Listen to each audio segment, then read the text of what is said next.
Three named tropical systems, none of which are eyeing southeast Louisiana. Fred moving inland, going to be a big rainmaker. We have Grace that, again, will be worth keeping an eye on, as it does look like it'll threaten the southern Gulf, but staying well to our south end.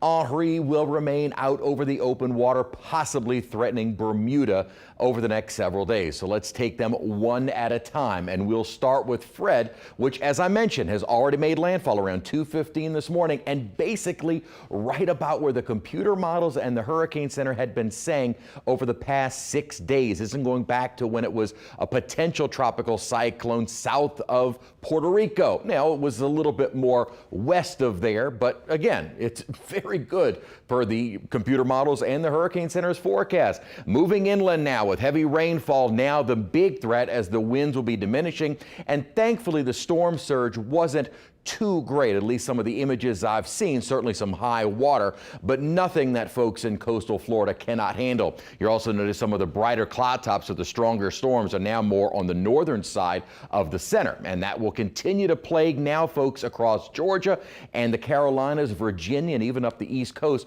with some very heavy rainfall, basically right along and just to the east of the track as it moves northward. As far as we go, we benefited, and you hate to say you benefit from anything that is giving folks more of a rough time. But on the drier side, we actually had a northerly flow, and that's what kept us under mostly sunny skies all day today with very few showers.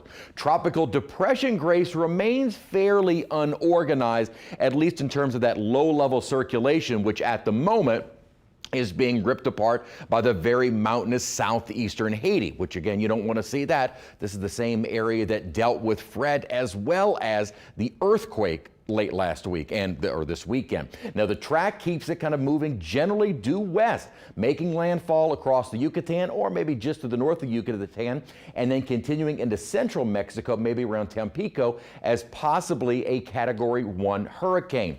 As we've been mentioning, the forecast track really has been fairly steady even as of last Friday. If you remember, we were talking about in our newscast the track that was being early projected by some of the computer models, and some of the models had it turning up the east coast of Florida. If you remember back that far, I was talking about this ridge of high pressure that would start to build in and kind of question how any storm could turn into it. I said it was more likely that it would make its way into the Gulf of Mexico, and that looks like what will happen. And as long as this ridge stays strong over the northern Gulf, storm can't turn into it. So it's just going to keep on moving west, and this high is actually going to lead to us having some fairly hot but dry conditions as we head toward the end of the week and weekend. And then here is Tropical Storm HENRI at the moment, not doing much. It's going to just kind of meander. This is St. George, this is Bermuda, but it looks like it's going to really just kind of sit as eventually we'll see an upper trough come off the east coast, and that will eventually take the storm out over the open waters.